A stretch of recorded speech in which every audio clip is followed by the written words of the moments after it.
Swayam Prabha. Digital India. Educated India.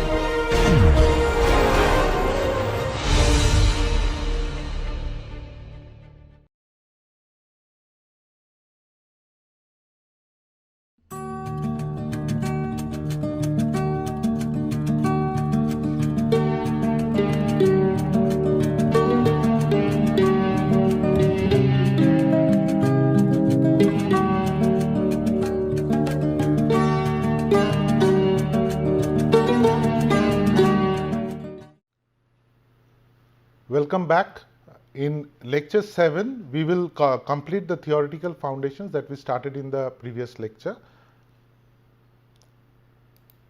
The different concepts that would be covered in this lecture are on spatial interaction theory, accessibility based location models, and then social theory. The spatial interaction theory is basically where we talk about spatial interaction amongst human beings, and many of the classical land use models are based on this particular theory.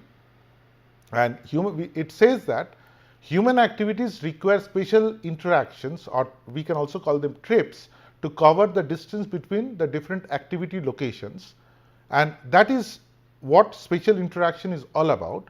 And this could be explained using Newton's first law, or the gravity model, which says that the interaction between two entities depend on their own mass and is inversely proportional to the distance between them.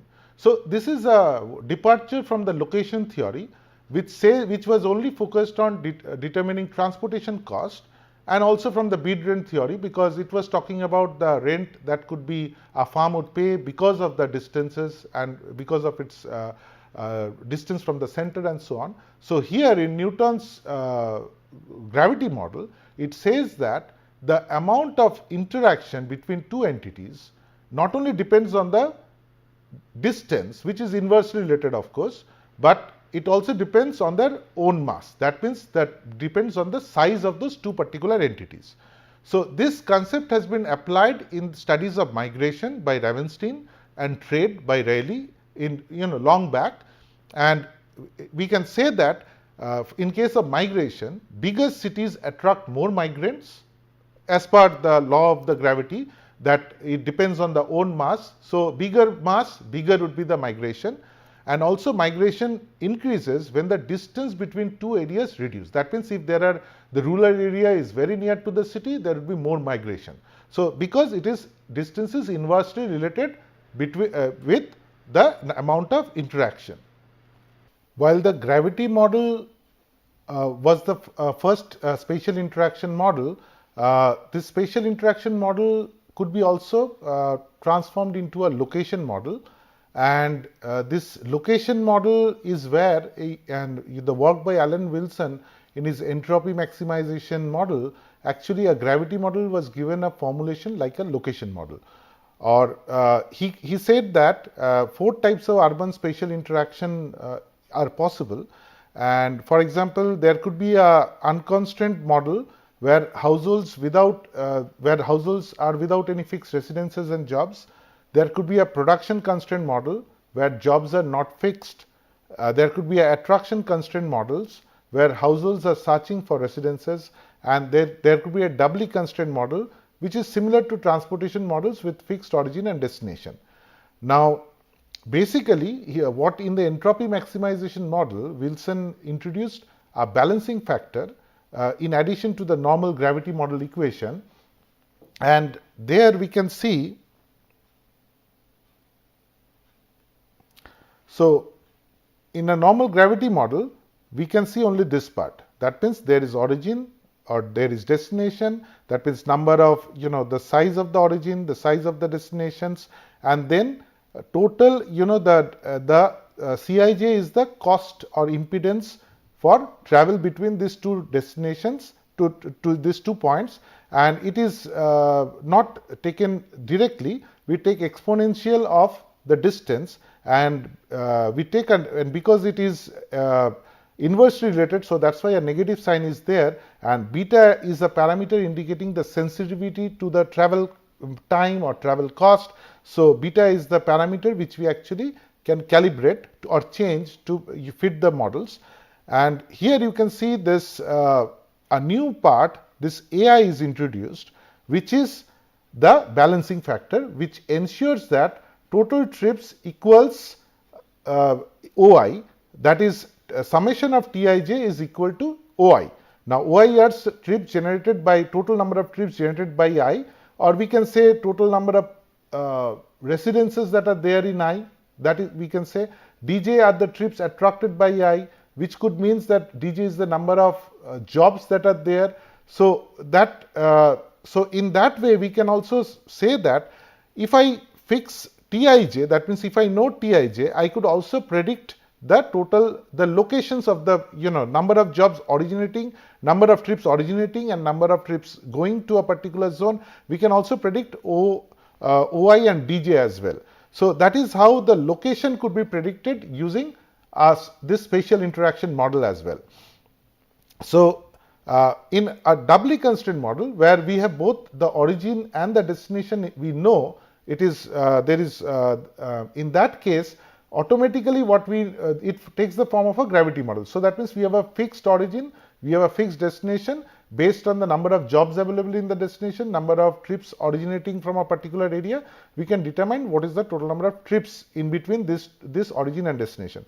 But if we don't know that, okay, that if for example jobs are not fixed, that means we know residences are there, but jobs are not fixed. That means we need to determine where people will go for jobs. In that case, we can use this production constraint model where Tij is equal to Ai into Oi into Dj divided by exponential of the cost of travel.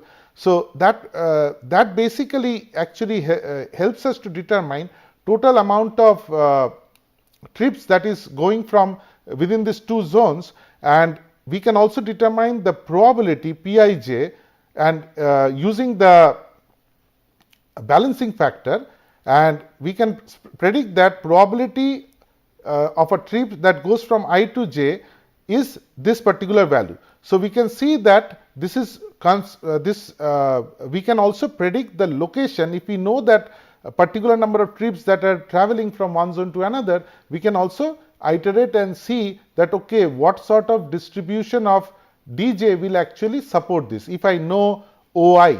So if I know Oi, then automatically Dj could be also predicted. So that is how entropy maximization actually improved the existing gravity models, or to be, and also brought it to a form which could be used for determining allocation of people or allocation of jobs in a particular urban area. So using these gravity models, in a famous model by came, which is the Lowry's famous model of land use. It came during 1964. It was developed during 1964. It was called the model of metropolis. In this particular model, two dependent gravity models were used, and both are singly constrained models. So a singly constrained residential location model where jobs are fixed, and a singly constrained service and retail employment location model were nested into each other. That means in the first model, jobs were fixed. Based on that, residences were allocated to different zones of the city, and based on this spread of residences, we had another model which was a retail employment location. So there was one assumption that this particular jobs, residences, when they are locating themselves, they will require retail. So that will lead to some requirement of retail jobs.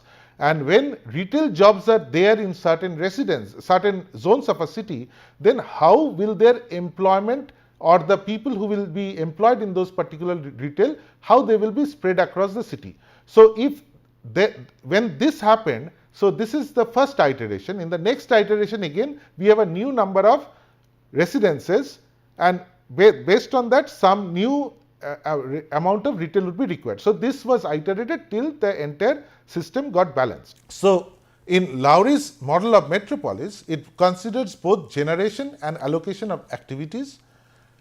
both basic industries, that means primary industries were initially considered. This was taken as an exogenous input, that means so many new jobs are coming to your urban area, and that led to growth of residences, and that growth of residences led to growth of other non-basic sectors or other like retail, and population and service employment was proportional to the potential of each zone. So, the term potential is important. In addition to that, a maximum density or holding capacity constraint for each service employment category was also considered, because we cannot have more employment than that is there. So, there is a holding capacity constraint. Then population and employment for one particular time horizon was calculated. That means it can only estimate for a particular time period. So, it was this is also called static equilibrium. So, I will take you through the sequence of this particular model. We have the basic or export sector. These are the sectors which sell their goods and services to non-locals. So, that means they are exported outside. So, this was derived from forecast from regional projection. So, this is an exogenous input. That means this is not part of the model. We take this as an input from outside, and then this led to growth of the non-basic or retail sector.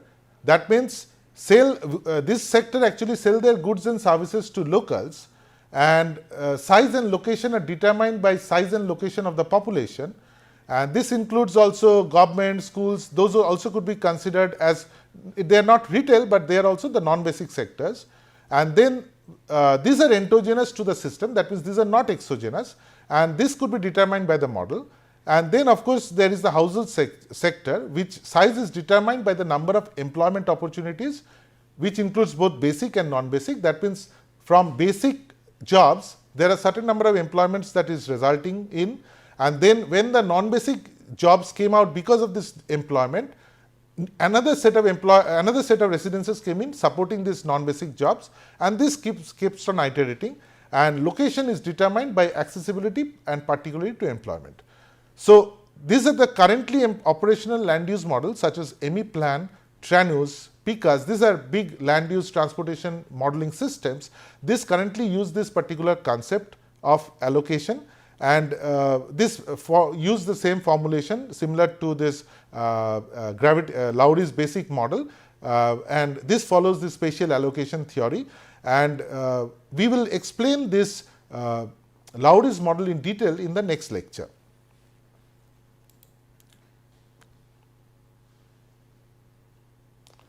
So, in the last slide, we ended with the spatial interaction theory. So, the next theory that comes after this is the accessibility based location models. Now, accessibility based location models combines the best of both the economic theory as well as the spatial interaction theory. So, the main term that is there in accessibility based location model is of course accessibility. So, accessibility can be defined as the opportunity for spatial interactions. That means, it could be a distance to a highway or bus stop, or it could be ease of reaching all destinations as per trip purpose or activity. That means, for a person, if he is located in a particular area, the accessibility of that area depends on the different activities the person participates in an urban area, and what benefit this area holds in terms of his access to these different activities. And it depends on different types of activities. For example, I am going to see a movie, or I am going to a movie theater, then how accessible is this particular zone considering the different movie theaters that are spread around in that urban area. So, is this zone near to one movie theater, or it is near to multiple movie theaters? So, this actually has to consider the accessibility or the distance to all the different zones which have got a movie theater. So, that is why AI, in this particular formula you can see, AI is the potential accessibility of zone I with respect to destination dj, and Cij is the generalized cost of travel between I and j, and here we can see that accessibility is equal to 1 divided by the summation of the potential of all the locations and divided by their distances. So, distances of course raised to the power of exponential. So, this formulation is similar to what we saw in the earlier slide as well. So, this concept of accessibility has been incorporated in several urban land use transportation model systems such as IRPUD, Rurban, Musa, Delta and Urban SIM. So, these are again these are big urban land use transportation modeling systems, and this concept is actually applied in this. And as we discussed, accessibility based location models actually predicts the location choice of households and farms, and this is done using discrete choice. That means using the concept of discrete choice, where last time we were talking about discrete choice in the previous lecture, we said that it depends on the utility of a particular or suitability of a particular area compared to the utility of all other areas, so or all other choices. So, here we can say the same concept is utilized, but in one of the parameters, like one of the suitability parameters is of course accessibility. So, utility suitability equation can include many parameters. One of the major parameters is accessibility, then it could be location characteristics of that particular area, means what is the land use characteristics, what is the density and so on, and then household or farm characteristics, that means individuals characteristics of the entity which makes the decision, that the characteristics of that entity also plays a role in determining the utility of that particular choice for that particular entity. So, these are the different factors that plays a role. So, that means we are incorporating a component of location theory in form of accessibility indicators, and also the concept how it is incorporated is in form of discrete choice. So, this is why accessibility based location choice models incorporate both location theory as well as the discrete choice theory that was discussed in earlier lecture. So, next comes the social theory, and this includes actually two schools of thought. One is the social ecology, comes from the Chicago school, and the social geography. This two lines of development in this particular theory. And in social ecology theory, urban spatial development results from appropriation of space by individuals and groups, and this follows the theories of invasion, succession or dominance, which is based on animal and plant ecology. What it means is a particular groups migrate in an area, and then that is invasion, and then it succeeds over that particular area, or it can dominate over in that area. So, this is the invasion succession concept, and social and economic groups fight for positions in that particular urban system and actually comes to a equilibrium. So, this is the social ecology theory, and then there comes the social geography theory, which is more appropriate for urban planning, where it says that a new term is introduced which is called action space analysis. This was introduced by Chapin and Weiss in 1968. This theory says that household daily and weekly activities influences choice. That means the routine schedules that household follow during a particular day or during a week, that actually influences the choice of a particular household to choose a particular location, or for a particular household to go to a movie or go to a school. It will depend on his particular kind of activities, or activity includes both the time when he is doing that thing, where he is, what kind of, who is going along with, and so on. So, this changes, and this particular activities or changes also as per the life cycle of the household, and also constrained by income and family size. That means at different life cycle, that means a young person does certain activities which is different from an older person, or a family which is having a of an individual who is married, who has got a household, there are kids in the household. So, for them also the activities will vary. So, during different life cycles these activity patterns change, and it is also constrained by the kind of income and family size. For example, a poor family will do different activities compared to a rich family, and family size also plays a role. For example, I have got a large family, So when I've got one car, I can only one person can use the car, or maybe two persons can use the car, but not everybody can use the car. But so if the family size was small, probably both of them could use the car, or single person can use the car. So that is how the choices or activities are constrained by incomes and family size.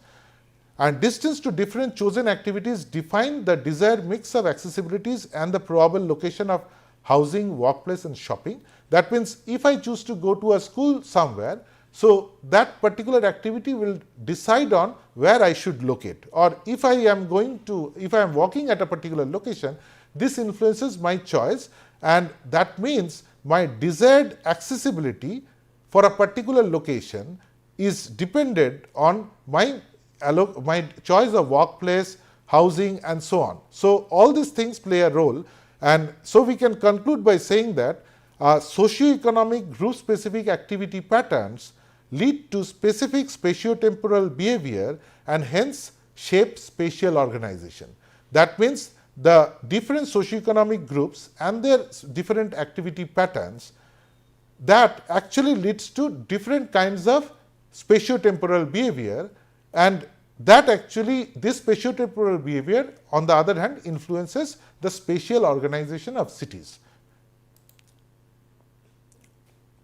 So this particular theory was made operational into a form which could be actually used to determine mode choices or route choices in the time geography theory by Hagerstrand in 1970s, where it says that individual command action spaces of different size and duration subject to three constraints. That means one family or a particular individual has got a particular action space. Action space is basically their activity pattern, their time schedule, all these things included.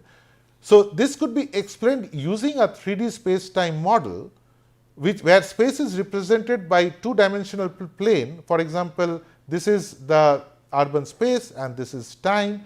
So we have this two-dimensional plane over here, and it could be represented by this where space is represented in this particular plane, and time is in the vertical axis. So within this you can see that a person has a limited time and time budget. That means he has to perform certain activities within a limited time. Depending on what he chooses to perform, accordingly the activity this pattern will vary. For example, a person is having, there are different this is the location of activity 1, which is home, and he has to go to do activity 2, which is also fixed. Maybe this is job, but in between there is an alternative activity like shopping. Means, for example, from home to a person is going to office, and there in between he will go for shopping, or he is going to drop off his kid to a school. So in this case, if he leaves his home early and he spends certain time at home, and then he leaves for that, and then he goes to activity 2, and then again he spends certain time for activity 2, and then he reaches over here to his activity, the fixed activity, which is work. And similarly, another person can go like this. He goes to another activity 1, then he comes over here to activity 2, there he can spend little time for activity 2, and then he can go to this the fixed activity over here. So that means depending on what kind of activities a person will perform, his time area diagram will vary, and this is also called a prism. This time area prism will vary. This is called a space-time prism, and this actually also helps us to determine how a person schedules his daily pattern of movement from one zone to another, and at what time, that also is included. So this time geography theory also considers three kinds of constraints. One is the capacity constraint, which includes personal, monetary and budget, monetary budgets and so on, which means he may be an old person, so he is not capable to do certain activities, or it's a monetary budget, that means he is not capable because he doesn't have money, he cannot do certain activities. Or it could be coupling constraint, that means he has to do joint activities with other individuals, that means he has to take his kid to school, so that is, that has to be done together. So the choices will be dependent because both the persons are going together. So if he was going alone, he could have taken a cycle, but because he is taking his kid, he will take a car. So that could be, that is how coupling constraints also play a role. And then comes institutional constraints like the total, like when the office opens. Like if I go to the office when it is closed, there is no point, or similarly, if I go to a movie when beforehand, there is no point of going there. So that also determines the time when I choose to travel for that particular activity. So to summarize, I can say that individuals, if I look at this space-time prism, individuals maximize activities or opportunities contrary to the earlier belief that individuals minimize travel time or cost. So that means in the location theories, even in, when we are talking about this gravity model, the time was always taken having a negative, it was negatively influencing the travel, the interaction between two different entities, or location choice of industries or individuals and so on.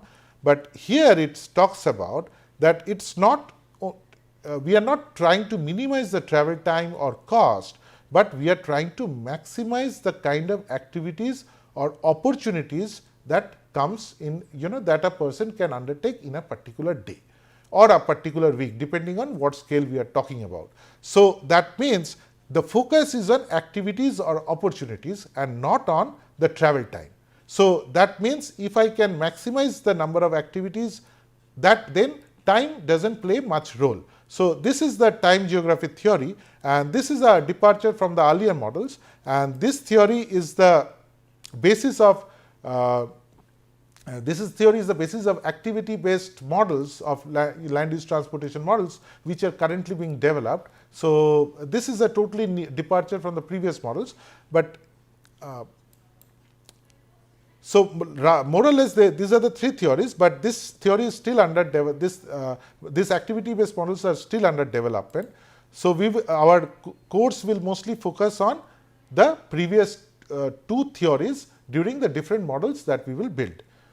So to conclude, we can say that while many of the spatial interaction-based land use transportation models are still operational, accessibility-based location allocation models are the most popular.